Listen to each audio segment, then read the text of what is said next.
they're actually paying the hourly rate for those building attendants. So I think we did some good things that put us in a good position to be able to bring some people back. We're probably several months away from continuing to expand back to where we were staff-wise. We really need to be at a position where we can do more of our indoor recreation programming. But Eddie, we'll have an update for you, and we've got some really great programming going on. But that's a positive, we think, to get some of our team back, and it's really nice to be able to work with those folks again.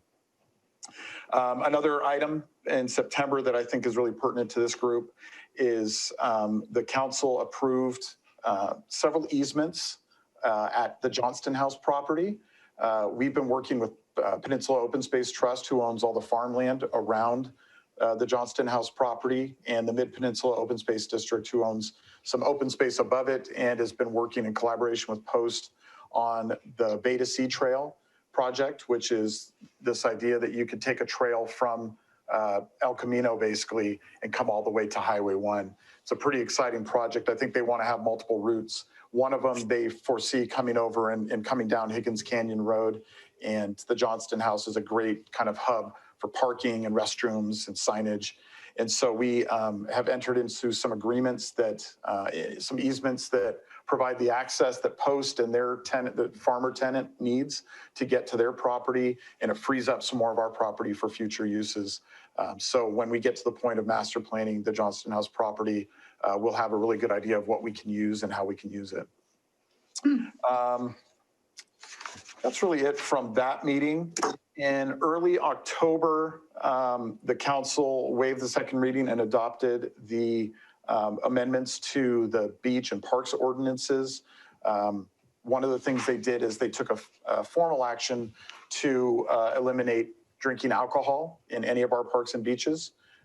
It used to be that it was allowed on our beaches and not on state beaches. And as things moved forward, the council really felt like it made sense for us to all be in lockstep on that regulation and not confuse our visitors. And we also banned single-use plastics on our beaches and in our parks, which is pretty momentous. That's not happening very many places, so we're really being a leader around sustainability. And of course, signage and education has to be done to make sure people understand it. But we think, one, it'll be a good sustainable move, and it'll also help us to keep our beaches clean and our parks cleaner at this point. The council also ended the emergency that had been declared related to the fires. We remain in a state of emergency around COVID, and so the city manager still has authority to take certain actions under that emergency. The council adopted a change to our Poplar Beach parking permit, annual permit program, to increase equity. It used to be that we had a resident rate and a non-resident rate, and there were challenges to that. And I think the Coastal Commission had concerns about that, and so we took steps to eliminate the residency requirement, and now there's an ability for anybody to buy one of those annual passes.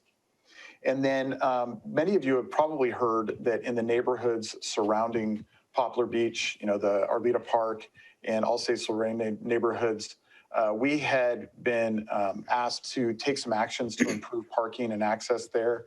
And we had begun a project to paint parking spaces on the street, kind of the parallel parking spaces, to really define the parking in that area and help control some of the overcrowding that we see on busy weekends. Unfortunately, we as a city made some mistakes on our outreach related to that, and concerned citizens reached out to council members, and ultimately we paused that project. What we're currently doing, based on direction from the council, is actually polling, not just surveying, but actually polling, getting votes from the residents of those neighborhoods to see if this is something we want to move forward with or eliminate. So this is the first time we've ever done anything like that.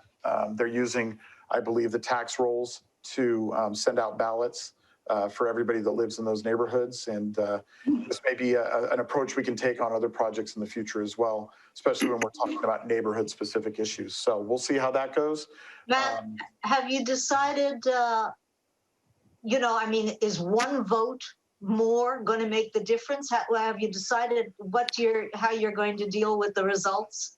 You know, I don't know. I can certainly ask. I'm not involved in that process, but I can talk to Public Works and find out. I do believe it's just a simple majority that they're looking for, just like we would do with almost any other vote in the city. But I can confirm that and get back to you. We can just shoot you guys an email with details on that.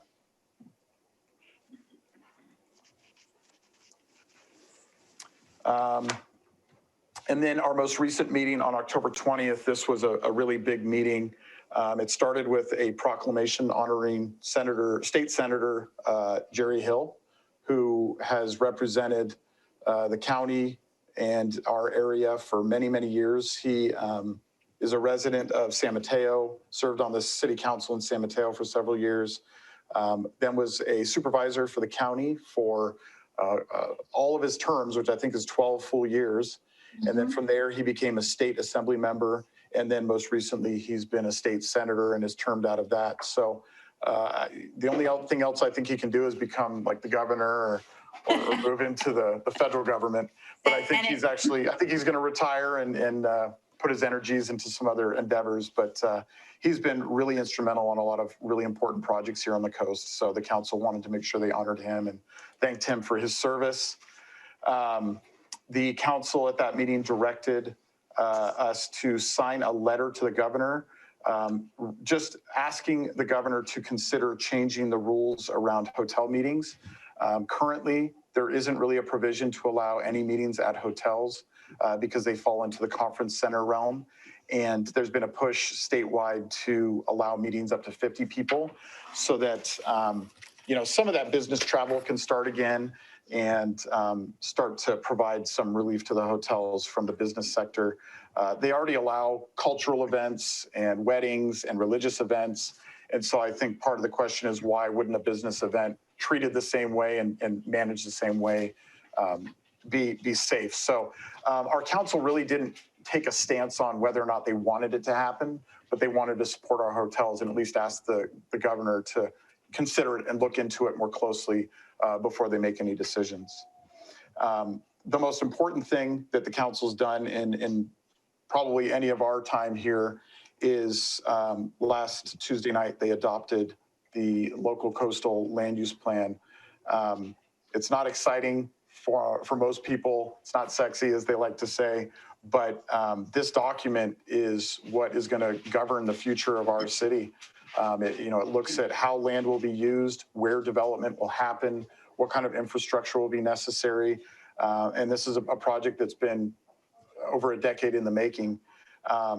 It's a really, really big deal for the council to have reached that point to approve it. And it was a huge undertaking by a lot of our staff. And so it's exciting to see that move forward.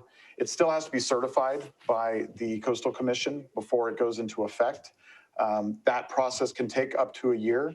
But we've been working really hard with them to hopefully move that forward as quickly as possible, because the new regulations will provide more opportunities for us to do different things in the city and protect some important properties out there. So again, really exciting.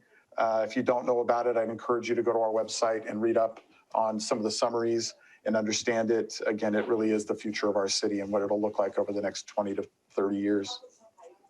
The other thing of note from that meeting I wanted to mention is they adjourned that meeting in memory of Judy Macias.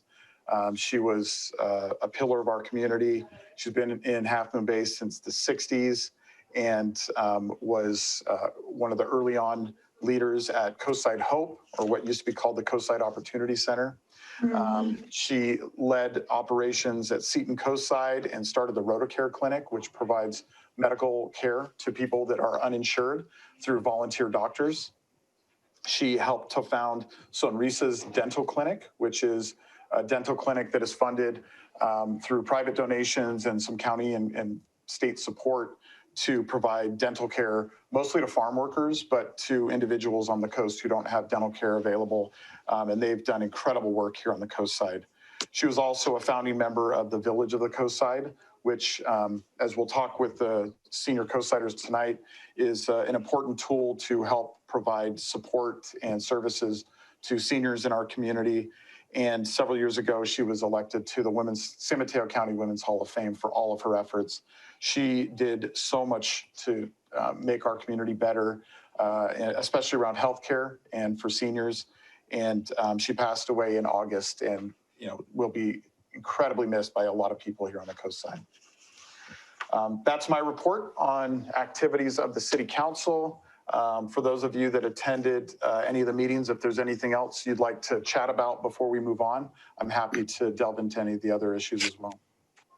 I just thought about when we passed proclamations and announcements that maybe we should talk about what the city is or is not doing Halloween-wise.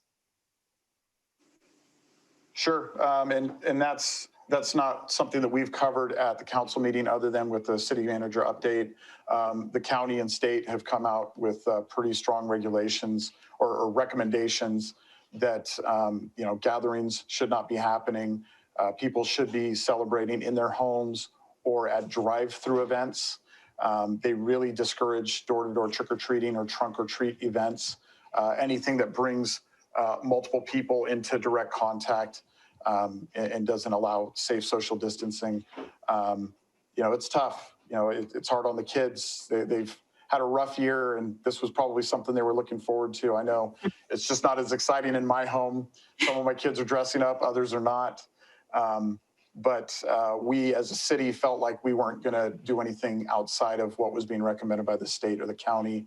And so some of our plans that we had to do something downtown, we ended up canceling. And, we're just looking forward to future holidays. But we do have the Smith Field thing happening. Yes, on Saturday. And we can, I can add some information to the chat here if people don't know about it. But on Saturday, there will be a recycling event. We do several of these a year in conjunction with Republic Services. And since it's on Saturday, it's on Halloween. They've included a Halloween costume contest as part of it. And at least if the kids are going to dress up and participate in Halloween, they'll get a little education on the environment and things that they can do to make the world a better place. So again, I'll post a link to that information in the chat. And that way, if anybody who's watching this is interested, they can check it out. Thanks for bringing that up, Paulette. Okay. Yeah. Okay.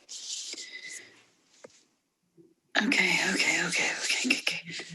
So now we're up to the recreation update. Absolutely. Yeah, been waiting. Hi, everyone. Thank you, Eddie. A couple quick things. Matthew covered the return of Matt Nichols and Jaime Trejo, so we're really excited to have him back. And again, Matt has come back in the part-time capacity with hopes of hopefully in the near future coming back as a full-timer again. So I just want to kind of add to that. We have a weekly food distribution update. We're entering our 9th month of running the Second Harvest weekly food distribution. And the last few months, staff has become increasingly busier with their regular work. And so we've struggled at times to find staff that are consistently available to help out with this program. So we've been actively looking for a group or an agency that can continue on as a lead agency for this program moving forward. So we've reached out to several groups looking for that new lead agency that can kind of take over where the school district left off back in February. And that includes the Half Moon Bay Rotary Club, who've also reached out to groups on our behalf, such as the Lions Club, the Odd Fellows, the Half Moon Bay Women's Club. And they've been able to generate a lot of interest in members of their prospective groups to be volunteers for this program. But no one felt like they had the bandwidth to kind of step in and take on this program as a lead agency. So after talking with Judith Guerrera, the director for the Coastside Hope, they've agreed to, in January, take over as the lead agency for this program, which is really great news. And she will be having the assistance of those groups I mentioned. They'll be providing her volunteers to run this program. So we're excited about that. We're excited to return to kind of our role as it used to be and has been historically as a partner in that program where we provide the facility and space for that program. So in January, we should see some Coastside Hope members and some Odd Fellows and Lions members and Half Moon Bay Women's Club members coming in and helping out. So some good news for us. I also have a quick programming update. I know we haven't met in a couple months, but Matthew and I had been talking about, the issue that outdoor recreation continues to be restricted to operating outdoors due to COVID. And with the upcoming season of inclement weather, and with the help of our great public works department, we have been able to put up a large canopy tent in the southern parking lot next to the Ted Adcock Community Center, where we have currently about 7 programs that are operating under the structure. And our goal was to accommodate as many of our recreation programs as possible during the cold and windy and rainy season until the health order allows us to bring those programs back indoors. But I encourage you to drive by Kelly Street and take a look at it. It's pretty great. We're getting some good use out of it already. It's been up for about 3 weeks, and everyone's really happy, especially the classes that happen at 7 or 8 o'clock at night, where typically it's windy and maybe a little damp and misty outside. So we're really glad to have it, and really grateful for Public Works Department for helping us out and putting that up for us. But yeah, that's all I have for today for recreation updates. Perfect, Eddie. Thank you so much. Can I ask some questions of Eddie, please? Oh, of course, please. Okay, what exactly is going on in the tent? How are you advertising it? How do we know what classes are happening? I mean, give us more of what you're actually doing. Sure. If you wanted to, you could check it out on the website, on the recreation website. We have all of our currently available outdoor recreation programming listed on there.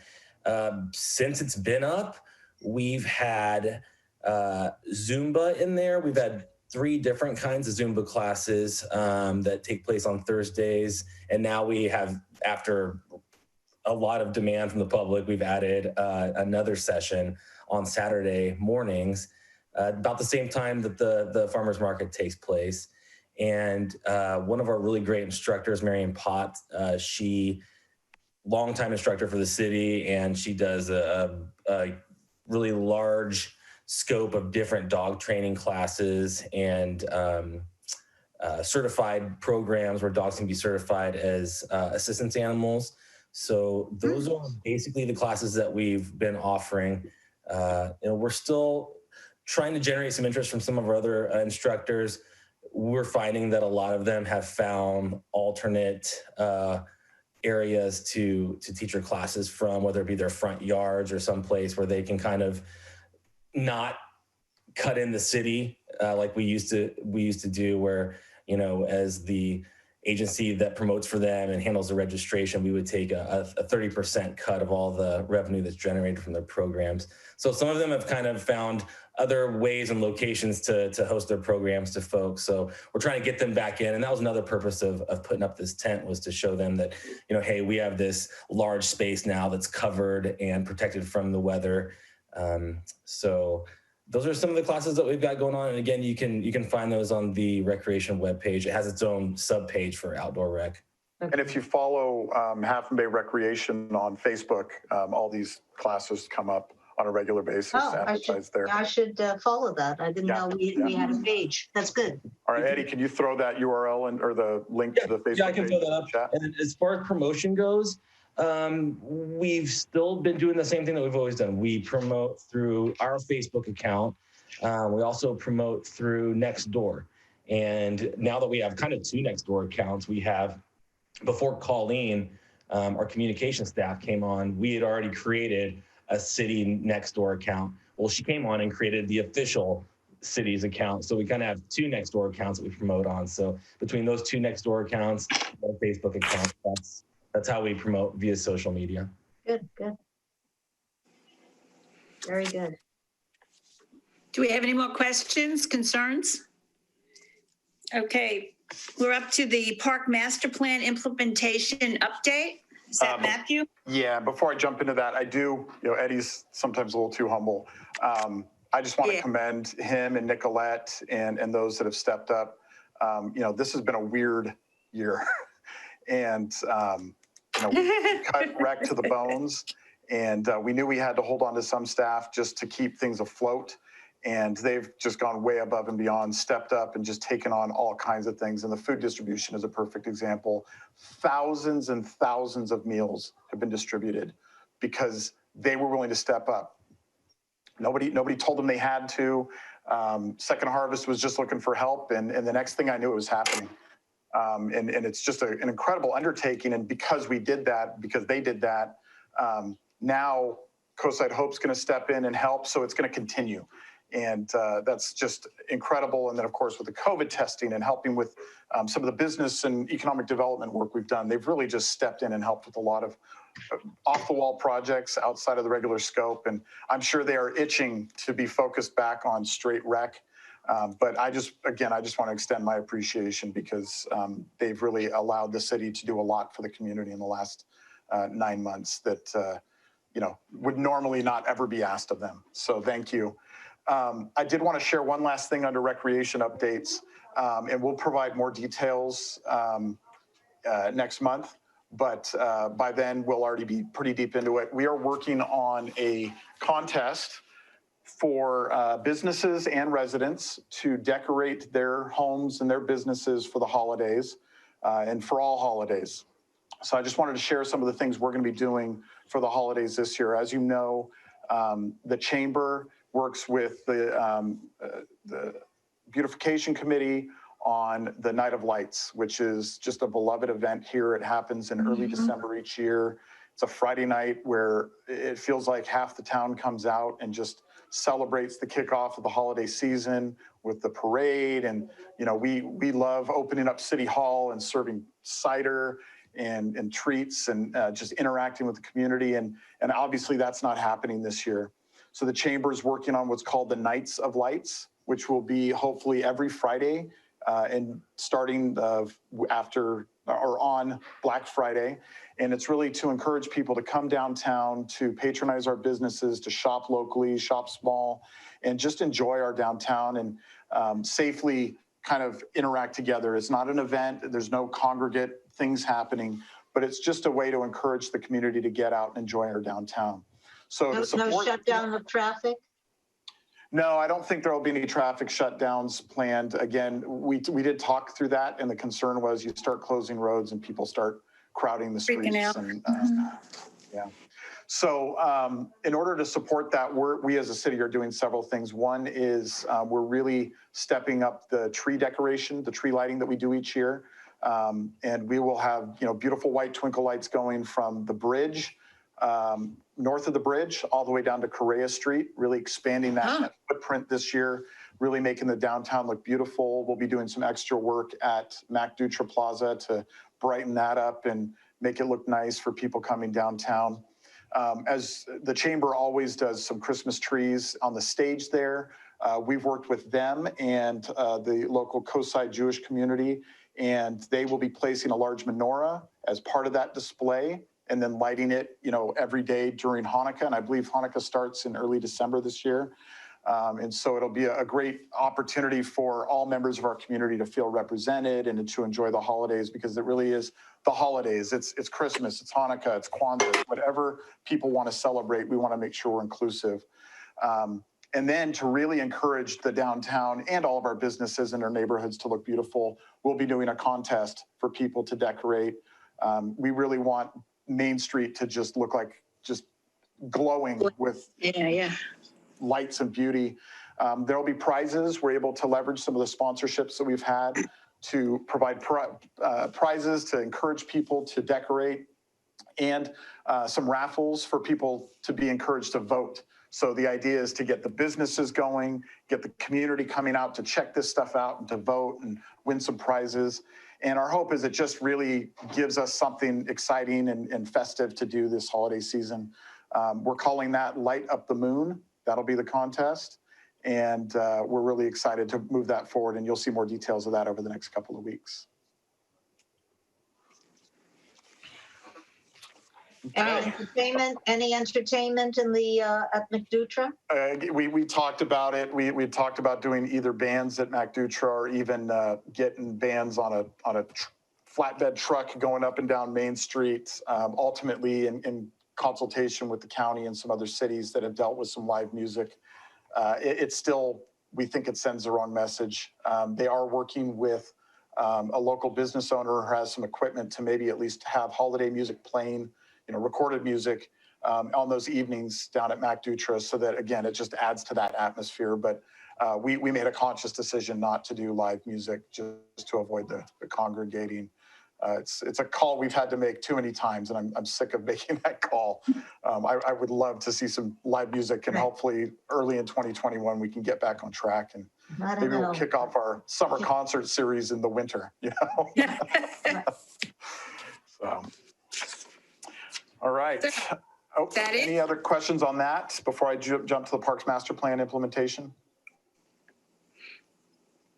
Okay, just 3 quick updates. I think the most notable right now is many of you may have heard that Frenchman's Creek Park, the playground was, all the playgrounds have been closed due to COVID, but it was actually shut down, and we've actually removed the existing equipment.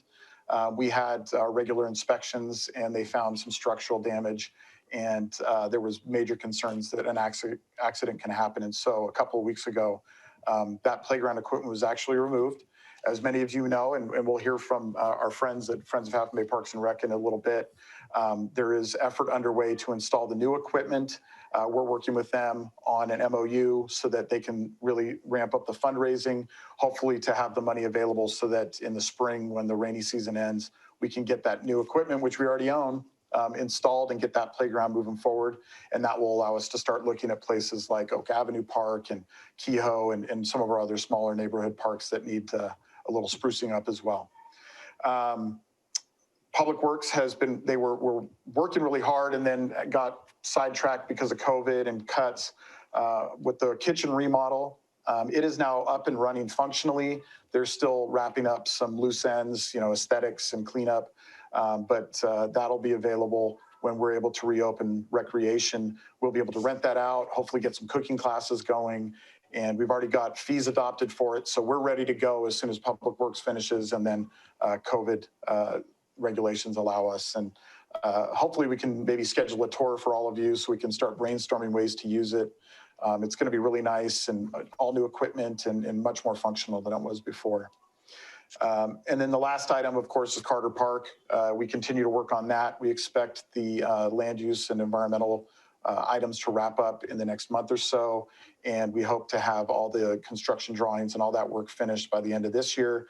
And then, of course, we'll work with the Friends on a fundraising plan for that. We'll be looking at grant activities. We're currently working on another application for Prop 68 funds to hopefully get some money from the state.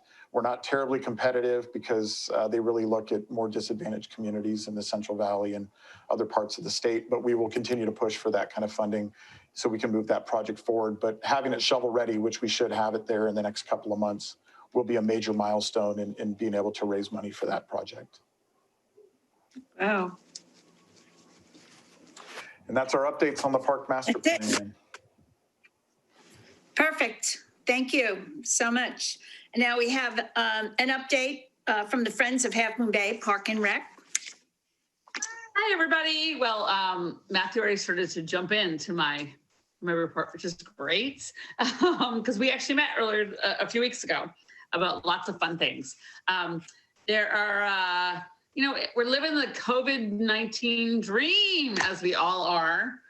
It's actually funny because a bunch of us met today from the Friends board, and we were talking about that we're just kind of in a holding pattern. Not that we're, stalling or not thinking about moving forward. We actually have met, to move forward on Frenchman's Creek things, like Matthew was just talking about. We have laid out a plan. We actually met a couple of weeks ago and really talked through what we wanted, what we didn't want, what made sense for the park, what made sense for Friends, who's going to manage things, a donor wall, things like that. So we worked through a lot of details. Like Matthew just said, we're working on an MOU with you guys so that we are all on the same page and everyone is clear on who's doing what and how things are working, which is great. I would say the board, so basically since that meeting, I have laid out a new plan and met with the development committee and gone through things and had them look through, like, just electronically, thoughts and given me ideas and suggestions. And then I'll present to the board next week. So we'll go over it again next week with the whole entire board and go over it and be ready to go. As soon as we have the MOU, we are ready. People are gung-ho and excited to fundraise for this park. So I think it's good. I'm very excited about it. Working on renewing our memberships for general support. It's, again, it's a tough time. And that's what John Culbertson and I were saying today. Like, it's just, it is what it is. Not that it's not going to be that we can't do it. It's just, we have to pay attention to the fact that we're living through these times right now. And so we are. But, you know, we've taken that opportunity to really get organized, to create policies for things, which is good for the Friends Board because they didn't always have those in the past. You know, allocation policies, they just can't give all the money to certain things. Like, so it's very clear on, so we have policies on how things are allocated if gifts come in and how, what goes to the pool fund, what goes to this fund, what goes to, you know, all these different things. So it's good. You know, we've actually developed a number of committees now too, which is great. So we actually did not have a meeting in October because for a variety of reasons, we canceled the meeting. But we have a development committee now. We have a finance committee now overseeing what the finances look like. And we have a pool committee, which is under new leadership, which is under Kirk Reamer. If you probably all know him, but it's good. They're taking time to look at messaging, which they'll present to you probably, I'm sure soon, just so we're all on the same page. We want to make sure things are clear. So things are good. We're feeling really good, but again, we feel like kind of in a holding pattern. We have a meeting next week, the day after the elections. We'll just see what happens that day in that meeting. But the board is doing well. The board is excited. And they're really excited to raise money for Frenchman's Creek. It's actually funny. Shahrazad was going to be here tonight, but she wasn't feeling well. And she's like gung-ho. If I just like say go, she would run right now to people's doors. So that's kind of where we are. You know, friends are doing well. You know, I feel like we've come along. I've been here involved since January. I feel like we've come a long way since January. And I think we have lots to still do, and it's exciting. Oh, I did want to mention we did implement a totally new database, which is very exciting for the organization because we didn't have one before I came on. We had this great NetSuites. We got it donated. And so it's a beautiful new database where it aligns with our accountant and me, and we can do thank you letters and things right out of it. It's a great system. And we've had a lot of training on it now. It's been months of this, as well as Amy had actually helped me. We organized with QGive, which is a new online donation system through our website. So if you go to our website, it's much easier to make a gift, much easier to, it's just easier overall on things. So those are big things for the organization because that was, before we were always doing PayPal. It was just, if someone wanted to make a gift to a specific area, it was just harder. So we've taken a lot of steps to improve things now. So we're very excited. So that's kind of my quick report, which was not so quick. Any questions?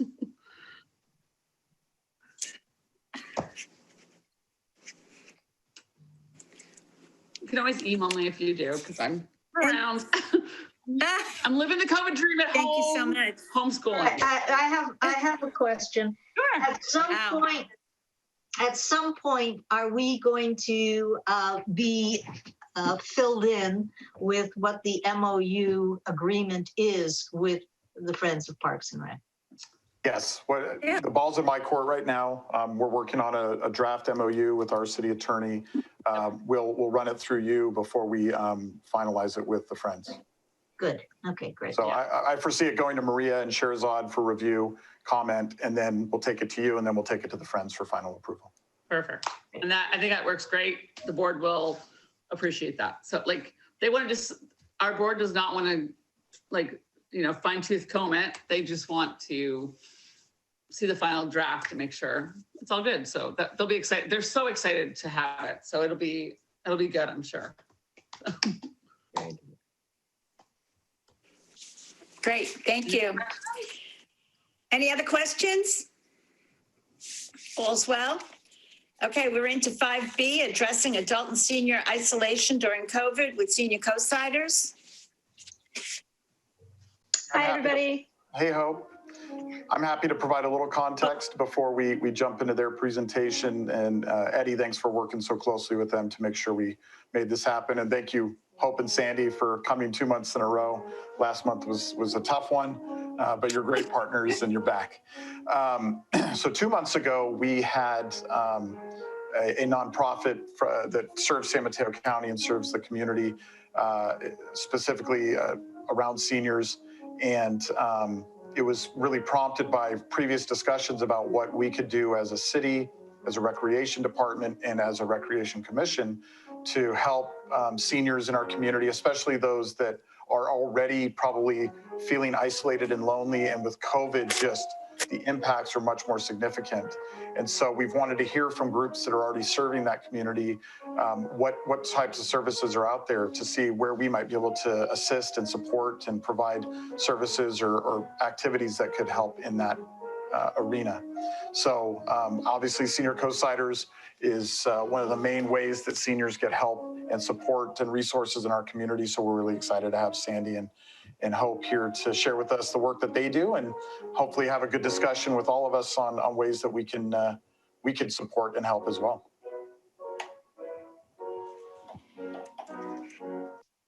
Yeah, thank you so much for having us. Sandy, we can back and forth with this. I'm happy to let Hope, as our program manager, do all the talking, and I've made some notes, and if she leaves anything out, I can add on at the end. Perfect. Thank you. Perfect. So I think, I do want to go back to March when all of this kind of first started and just say that, we went from being a place where we had classes scheduled back to back and people coming in and having lunch and just a very active senior center. And in a week, we basically had to pivot to meals being picked up by people as they came through and calling off all of our classes and then transitioning to 100% home delivered meals. And we went from about 45 recipients of Meals on Wheels to 230 at the height in a matter of 1 week, basically. And so it was a really quick tidal wave of changing everything up. And so that pretty much took up all of our energy for that first month or so. And then as we got more comfortable with those numbers and our kitchen just kept taking on more and they had no issues with it, we realized we could start trying to bring in some classes and so forth. So over the course of the past 6 months, we've pivoted into the Zoom world with our seniors. They're definitely a more challenging group a lot of times to have take class through Zoom, but we now have very active Zoom classes. We have, I'll go through my list of classes we have in a minute, but we've also been able to do special programs with them. And we're now partnering with the Half Moon Bay Library to do loaner computers. And we have a couple of high schoolers who are now refurbishing computers so we can pass those out. One of the only face-to-face contacts we now have is computer tutoring again, because we have so many seniors who need that support in order to be able to partake in all of our classes. But we have switched now to having our yoga, our Rosen, Pilates classes, functional mobility classes, all through Zoom, as well as card making classes and painting classes. We've got a balance class and a Parkinson's class. So all of these are now happening with Zoom, and the seniors have really made the best of it. We are doing outdoor Zumba. I think we have probably one of the same, we share an instructor, but we are doing Zumba out in our parking lot. And we are managing to do even some slightly social but distanced events. Last Friday, we had a jazz concert out by our fountain with a couple of high schoolers who came over and did a little concert, and it was fantastic. So we've really managed to kind of meet the needs of all the people. And we obviously have a lot of seniors who are truly sheltering in place or not going to come out of their homes. And for them, our outreach has been through making phone calls. We kind of divvied them all up and we just check in every now and then and see how they're doing. And then obviously the person delivering meals to them 3 days a week is a check-in as well. We also include every Monday, Wednesday, and Friday now a little insert in the bag that goes out with their food that has jokes and information and links, information about websites they can go to if they want to try some exercise or get in touch with other groups that might be doing support groups, that sort of thing. So that's sort of our touch for those people that truly are not coming out of their home. And then, we technically are closed, but we are still having a fair bit of foot traffic coming to our center. People coming in with just questions, people coming in to just say how much longer. They really miss the social part of it. So that has been a real challenge for us. I think that's most of it, but I'm sure Sandy has some other things that she can add. I do indeed. So one of the things that we've been able to do is leverage our home delivery food system to deliver other things to our community residents. And in that, we've partnered with some of the nurseries and candy stores who have given us gifts that we can distribute to our participants using our home delivery meal system, which has been really great. One of the cool things that we did too was we partnered with Sweet Farm, which is a local nonprofit that rescues animals. And we did a virtual tour where they walked around the farm and introduced our participants to a whole lot of their animals. So there's all sorts of things that we've been able to do on Zoom. Wow.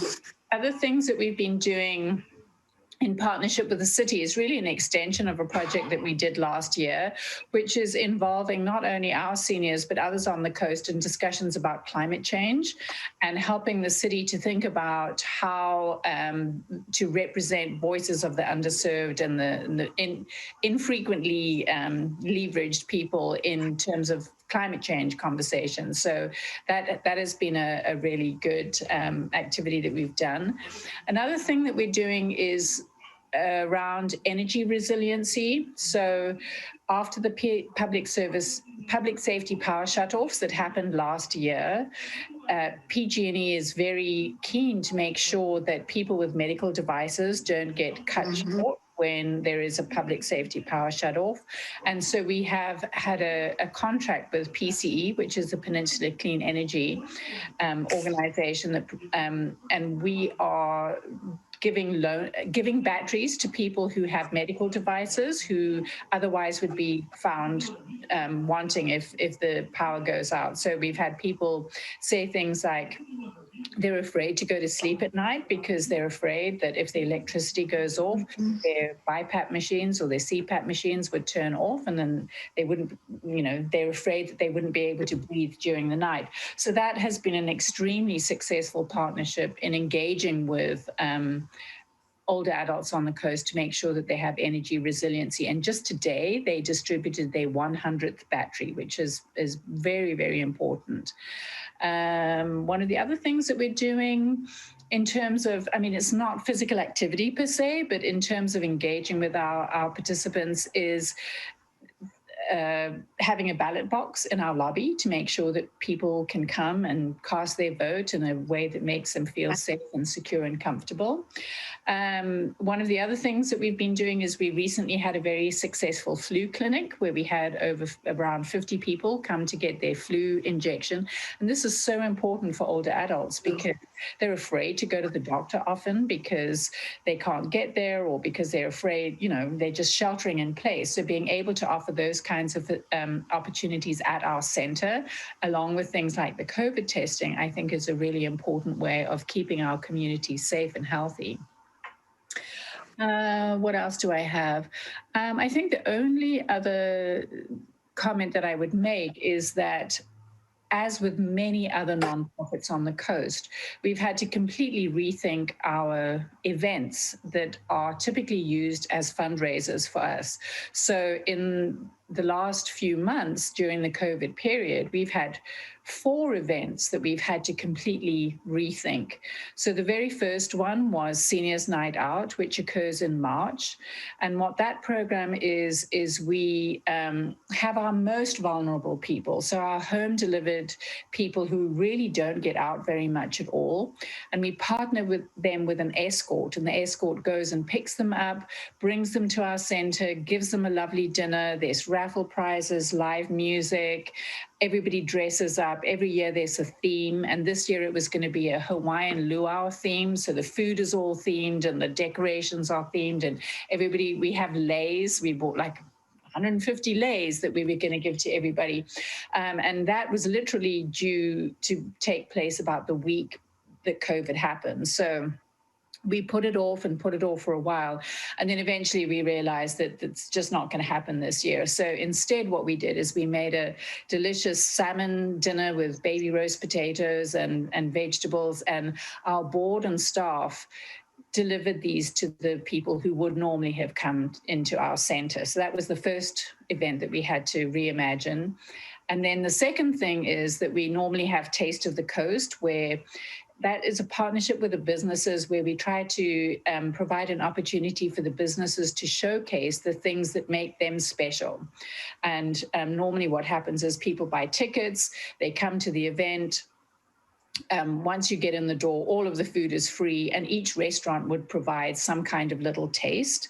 And obviously we couldn't have a whole dining room full of people. And so instead we reinvented that as some kind of a passport system where people still bought a ticket, but instead of coming to us, they went to the restaurants and had some of the taste there. And each restaurant could do something that was easy for them to do, that represented them. Some of it was a discount. Some of it was, if you buy this, you get this free. Some of it was just a free gift. If you come in with your Taste of the Coast coupon, you get a free bagel or a free tri-tip sandwich or whatever. And we did a survey of people who did the Taste of the Coast, the participants, and I think it was 100% of them tried something new that they'd never been before. People commented that they, when they went, they didn't just use the freebie, they bought additional food there. And so I think it was a really successful event in driving business to the businesses. So instead of them coming to us, they went to the businesses, and that went on for a whole month. And then the thing that we've most recently done is Pumpkin Run. So normally we would have participated in the Pumpkin Festival. Last year, I think that event, we grossed around $55,000 through the Pumpkin Run and through selling of parkings. And obviously none of that income is coming to us anymore. We did reinvent that as a virtual run, but instead of having 1,000 participants, we had around 220, 250, something like that. So, so that, obviously is a big deal for a nonprofit like ours. Then the one other thing that we do every year is home repair, where we try to make sure that people are safe in their homes by doing minor home repairs like installing grab bars, giving people ramps, replacing rotting decks, making sure that their plumbing and everything is working, doing garden maintenance to make sure that gardens don't get overgrown, that paths are safe. And that event normally is one big day in June, and so obviously we couldn't hold that event. And so instead, Hope has been working with contractors to do small little jobs with small groups of people that we know, making sure that seniors feel safe at home. And so although a lot of these are fun development for us, they are definitely things that we do to engage with our community. And I, it's just all of the nonprofits on the coast are going to be struggling with lost opportunities around events that they would have had that would have engaged our community and our constituents. So I think that was the only thing that I had to add to all of the news that Hope gave you. And just one last thing that I would add is if you go on our website, you can sign up to receive our newsletter. So if you're interested in knowing about all these classes and finding the links and so forth, our newsletter, actually the new one will come out next week, but that's where we keep a list of everything that's going and all the upcoming events. So there's always new stuff to see. Great. Do we have any questions for Hope or Sandy? Yes. Oh, thank you, Paulette. Thank you. Okay, so one, I just wanted to say, I think you gals do a fantastic job. And congratulations. I think you do great work at the Senior Center. And I am very happy to get the beacon now online, as you mentioned, Hope. It's very good that is now available online and comes into my email box. The Dream Machine event, isn't that also is that not, that does not benefit the senior co-side? Okay. No, that's that's the primary fundraiser for the Coastside Adult Day Health Center, which provides. Oh, the adult day cares. That's right. That's right. Okay. And I think that even more than us, they have been impacted by COVID, because that is really their eggs were all in that one basket. Right. We have Right. lots of different things that we intersperse throughout the year, but I think for them not having that major fundraiser is a great difficulty that they are battling to overcome. Right. Right. But you did you participate in Coastside Gives? Oh, yes. Okay, good, because I know that I'm with AAUW, and I know that we managed to get from Coastside Gives almost as much as we would have raised in our various functions all year. So that helped a lot, that we got a really good response from Coastside Gives. And I totally agree. I think that this year the citizens of Half Moon Bay were incredibly generous. I have some concerns about if that generosity can be sustained, because Right. I think that so many people are struggling with job losses, and so I think that it was a wonderful opportunity, but I'm not sure that we should rely on it in the future. absolutely, we're constantly having to adapt to all kinds of struggles in this situation that we find ourselves in. Very good. Well, thank you so much. And Thank you, Paulette. say how great it is to work with Matthew and his team at the city. They are just wonderful colleagues and partners, and we're very happy to work with him on a variety of issues to support. Yeah, and also and I'm glad that Matt Nichols is back to work, but we do miss him because he was in our kitchen twice a week volunteering. Victor was helping out. We had a lot of city staff come over when they were furloughed, and we missed them. Any more questions? Robbing Peter to pay Paul, I guess, is what that looks like. Well, for me, it's very good to see Sandy. I know Sandy, and thank you, Hope. I know a lot about you, and I'm just grateful for what you do, and it's a wonderful service to this community. That's why it's such a good community. Thank you. So we're going on now to the Cabriella Unified School District, the Coastside Boys and Girls collaboration. Yeah, and I think Eddie and I will tag team this item. To that? I'll provide a little bit of context. So as you probably know, going back about a year and a half, we've been trying to work with the school district to get an agreement in place to share some facilities. We know that the school district has most of the big and high-end recreation facilities here on the coast, and the city felt like we really felt like there was opportunities to fill some of the gaps there and provide some additional recreation to the community. And for a variety of reasons over the years, it's just not been accessible. We've made some inroads, with different types of events and activities, kind of one-offs. But I think with the new superintendent and the great relationship we have with him, Sean McFetridge, he's come and spoken to you before, and then some new leadership at the Boys and Girls Club, we've really changed the relationship and the outlook, and I think we're headed in the right direction. And so we're really actually moving forward on negotiating a facility use agreement with the school district earlier this year.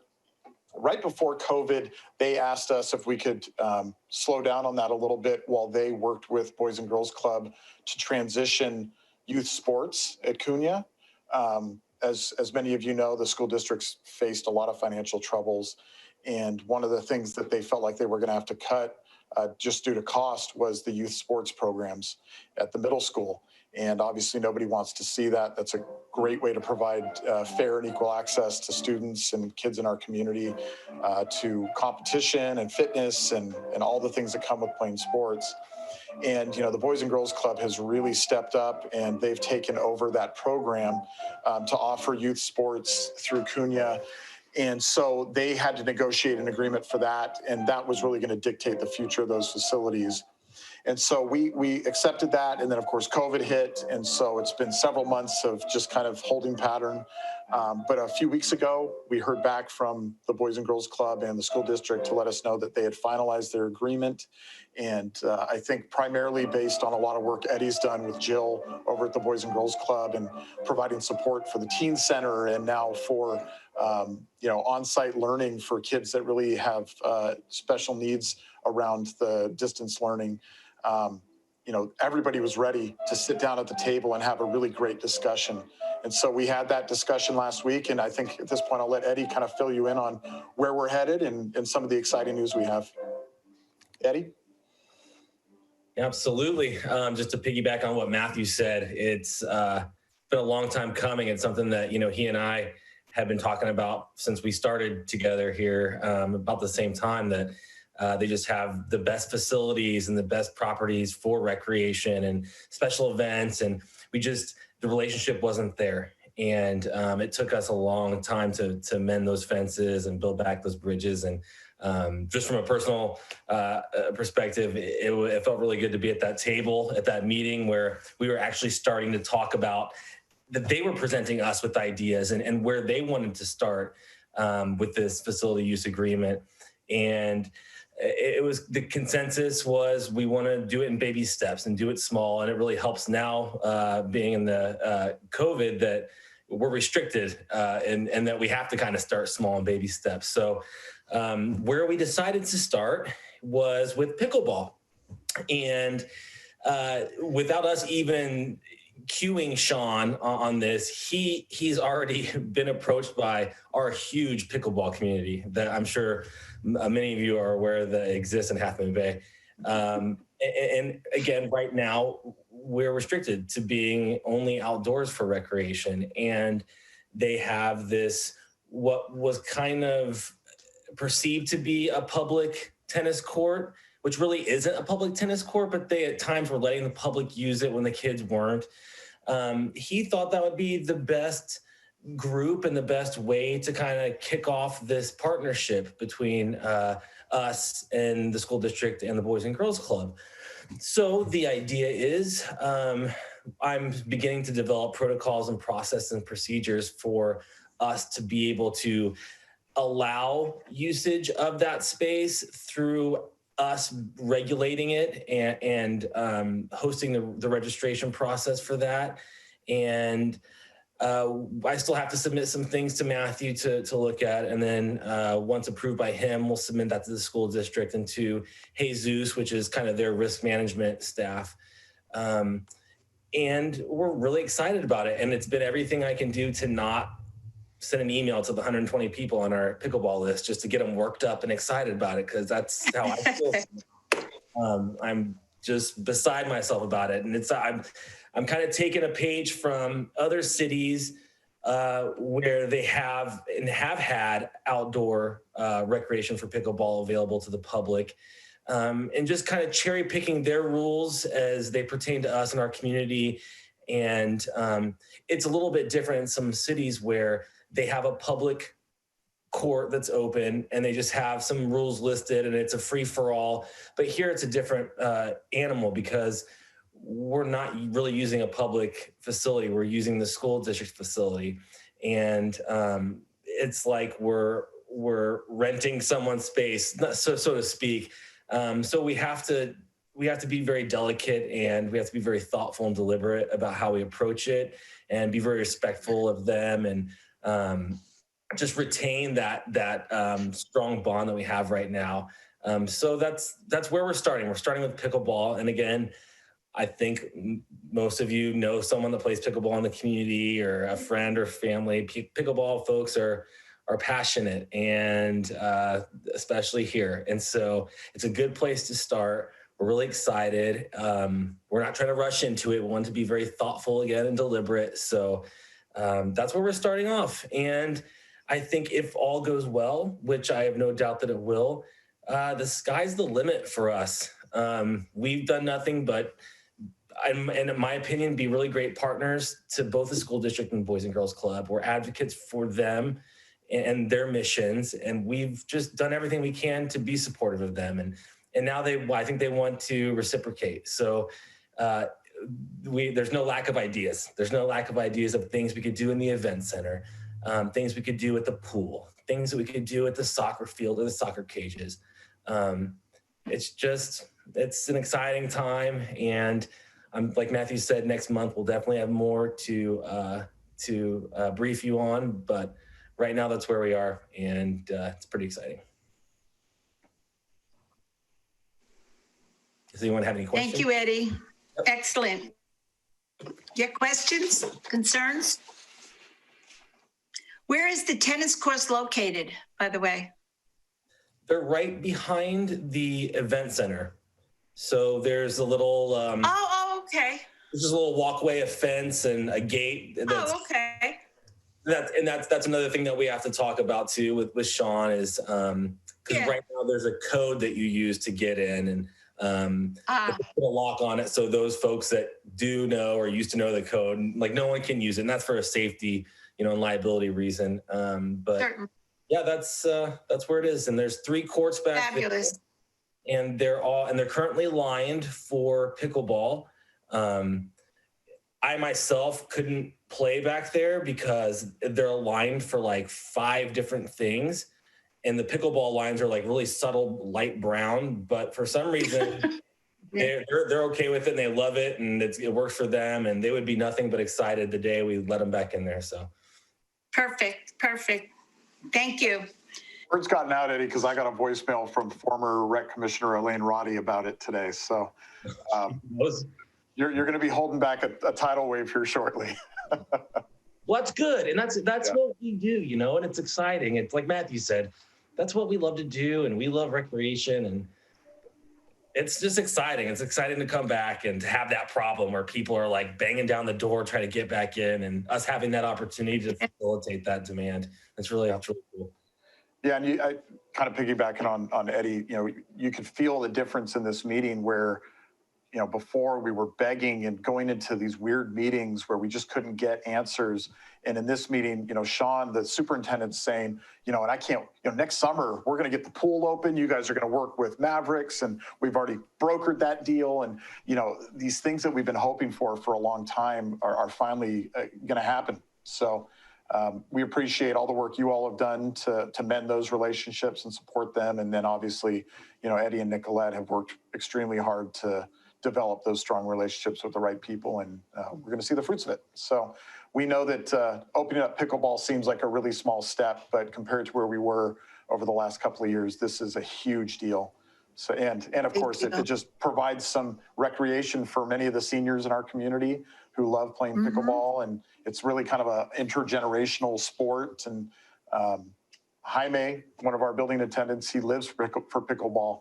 So it'll be another way to see him a little more. So we're excited. So we'll keep you posted on that, and then hopefully as things reopen and once the kids get back to school, then we're gonna have to look at how the school properties are used and what, we're definitely gonna be a supplemental when there's openings, when there's breaks, but there are plenty of those opportunities.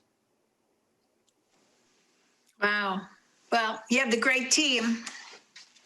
The other piece I did want to share on this item, just as a heads up, we talked with them about the skate park, and we've had some issues there. I think we've reached a point where kids are getting really, really bored. Parents are going back to work. There's not as much supervision going on, and so we've had some issues out there that we're working through.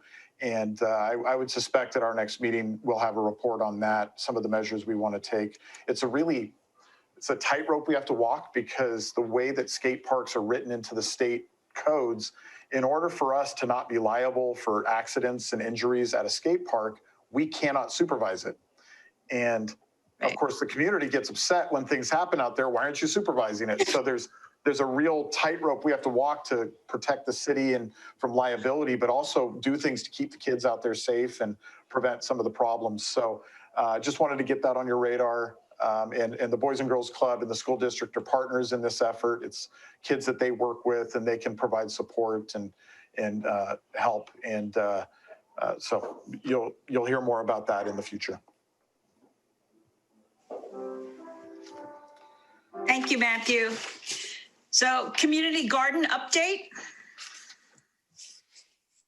Is Ellen able to jump in and talk? Ellen, I know she's on her phone. Is she just listening in or is she able to talk? She can talk, I think. She might have lost connectivity Yeah, as I know well. she's remote right now. Well, Right. I'll share Just a minute, is there some reason Ellen has not been at the meetings or is not here? I mean, don't we have some level of rules that people need to be at the meetings and if they miss a certain amount? I mean, it's getting to be, yeah, what's the deal here? There are rules in the bylaws about that, and we can bring that information forward. My understanding is she was sick at our last meeting, or she was at Right. another event last meeting, and she's on this meeting, but having technical difficulties as far as being able to actually join by video. All right, but essentially she's not here. She can't speak to us and she can't see us and we can't see her. She's not here. She's on. It says right now. She's muted. That's why you can't hear her. Well, why can't she unmute herself? She's not. She can't. Sometimes you can't. You have to have whoever's doing Jonathan, do we know if we can unmute her? Jonathan.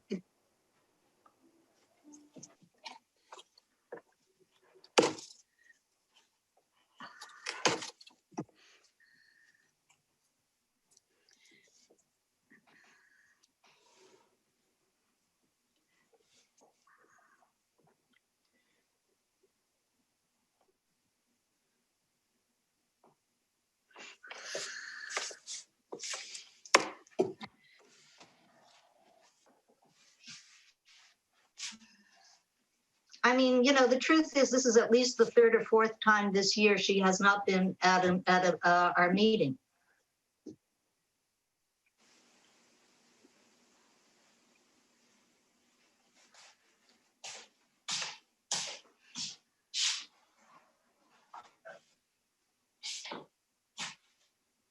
So the bylaws require that members attend at least 2/3 of the regularly scheduled meetings in a calendar year, and that the 33% absences be unexcused. And I think that really is at the discretion of you as commissioners to talk about. But that's what's written in the bylaws. We have something on chat. Okay, no. Well, I'll share on this item what I know, and then hopefully we can get more information. So as you all know, we mentioned earlier, Commissioner Erickson has moved out of the community. She was also the chair of CFOG, which is the nonprofit that we're working with and have entered into an agreement with to develop a managed community garden. The efforts had been around building that garden at the Johnston House in the area to the east of the train depot site. There's a vacant property there. And we've been working with them and the county. Johnston House is not within city jurisdiction. It's actually in the unincorporated county. So it creates an additional dynamic, especially for land use. We were able to work through some environmental issues, but the last information I was provided by Eva before she left was that they were unable to find a way to get water connection through Coastside County Water District to that site. And so they wanted to take a look at alternative sites. The primary one that we had talked about previously was a vacant property on Seymour Avenue. We call it the Magnolia lot. It was, I believe, where the model home or staging was done when those new houses were built on Seymour Street many years ago. We own a big L-shaped parcel that includes a vacant lot with a small parking area on Seymour Street. And then to the north of that is a large eucalyptus grove. Our public works team is actually working right now on a contract with an arborist to do some work on that eucalyptus grove. Obviously, with the fires that we've had, people are very concerned about eucalyptus. And it was already slated for work. And so we pushed that forward. And hopefully in the next month or two, we'll see some of those trees thinned out and some of the fuel, as they call it, fire fuel, reduced and make that a little safer. The idea is that potentially the community garden could be built on the vacant lot portion of that property. It was already identified in the Parks Master Plan as a potential location for a community garden, as well as some other neighborhood park uses like, more nature-based because of the eucalyptus and some butterflies that nest there. Of course, another challenge there will be the water. So we're working with the water district right now to find out how we can gain a connection from the main that runs down Seymour Street. We'll have to work with the neighbors. And under the current land use plan, the one that is already in place, not the new one that we're adopting, we would have to go through some additional process to get approval to build something there. Under the newly approved by the council, but still needing to be adopted by the Coastal Commission plan, it would be much easier to get this built. So we'll just see how long it takes and where we're at that point. My understanding is that the CFOG was working on getting a new chair in place, and once their new leadership is elected and in place, they'll be setting up a meeting with us to sit down and really work out the details. So we still are committed to working with CFOG on getting something built. If not at Seymour, we'll look at other properties. We think the managed garden idea is really great and could be really great for the coast side. Disappointed that the Johnston House site right now doesn't seem to be the right fit. Hopefully long-term it is, and we can get the infrastructure in place to do that. But they're committed. I'm sure it's a big loss for them to lose Eva. She was really the impetus behind a lot of the work that happened there. I know that Ellen is on the board there as well, and hopefully can provide some updates when we're able to chat with her. So that's my update on that. I'm happy to take any questions that either I can answer or add to my conversation, our conversation, when we do meet with their new leadership, once that's in place.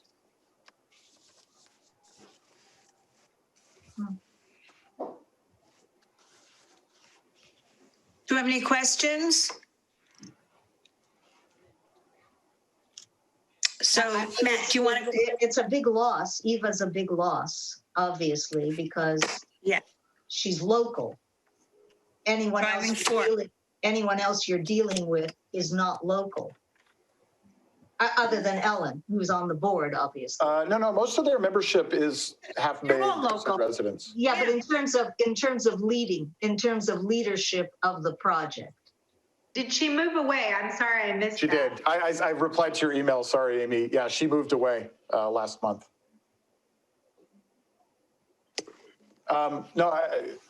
Commissioner Eisen, I believe that all of their board members are local and may not have the same ties to this group, but I believe they're a coastside organization, and we're not going to be dealing with folks that live outside of the area. Okay. And I know that Council Member Ruddock is providing some support to them and helping with their leadership, and I know she's keenly interested in moving it forward, as are many of the council members. So. Good. Yep. Good. All that being said, I think you're right. Losing Eva, she was the passion behind it, and I'm sure they're kind of regrouping and kind of figuring things out. But it may be an opportunity for them also to look at it freshly and think about other ways to make this move forward. So. Right. So more of that as it progresses, hopefully early in the next year. I know that last year they wanted to kick off in the spring, and hopefully we'll be in a position to do that this coming spring.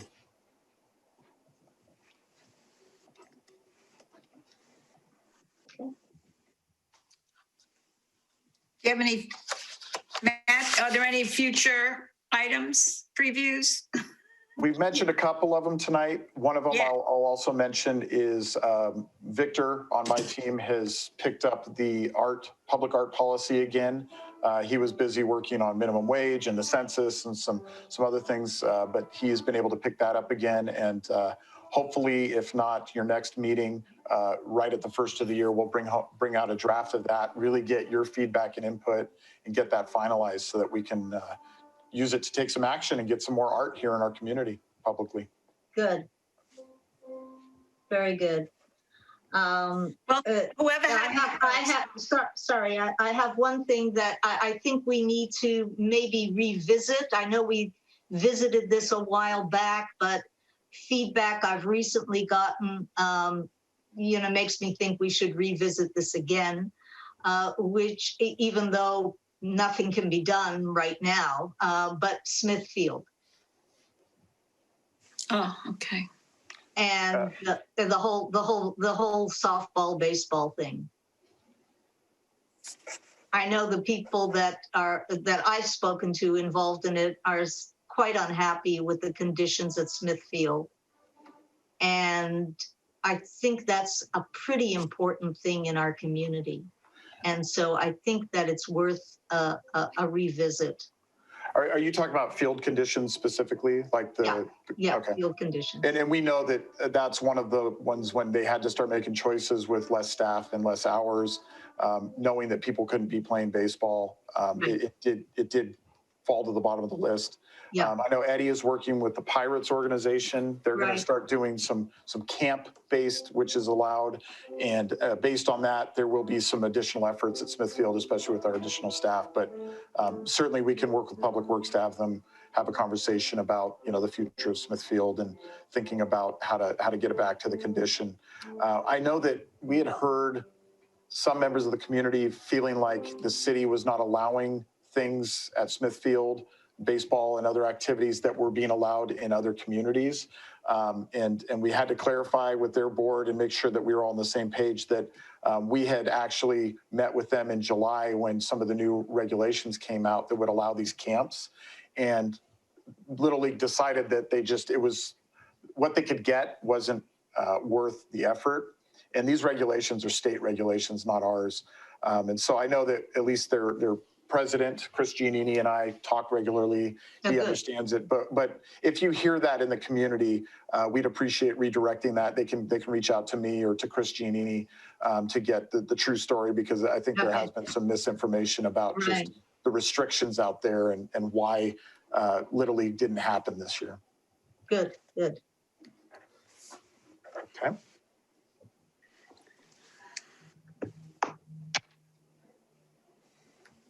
Any other items you all are looking for? We're obviously going to have another commissioner appointed to replace Eva. And really in December is a chance for all the council members to think about their appointees and if they want to make changes. And so usually January is when that information comes out and we kind of seat new members. And so we'll be starting to plan some prioritizing opportunities again, like we did this past year, which I thought were really great. Obviously, we didn't get to do everything we had planned in January because 2020. But I think it was we had an effective approach this year, and I'd like to pick that up again this coming January or February. And we're going to have a little bit of change, at least on the commission, and it'll be a good chance to regroup and think about the future. Good. I'd also at this point like to go back to public art, and I don't know who was behind it, but the Main Street and Kelly with the pictures of the old Cunha gas station. I mean, it's just really nice to see that. I keep seeing a blank canvas and I have ideas, and that truly was absolutely wonderful. I couldn't have thought of a better idea. So whoever was behind it, thank you. Yeah, there were some members of the community that worked with the History Association, and they just had to do a little work with our community development staff. But obviously, Jill's team really wanted to facilitate it because it was such a great idea. And for anybody that lived here when that gas station was here, it really was a hub of town for a long time. Yep. And people that are newer to the community, that is such an eyesore, and they don't realize that it was kind of. When Half Moon Bay was really a tiny little town, and that was the gas station. And so it's cool. I love it. Hopefully there's more of that coming. Yes, definitely. It's a good start. It's a wonderful start. So thank you. Any other report outs or commissioner comments?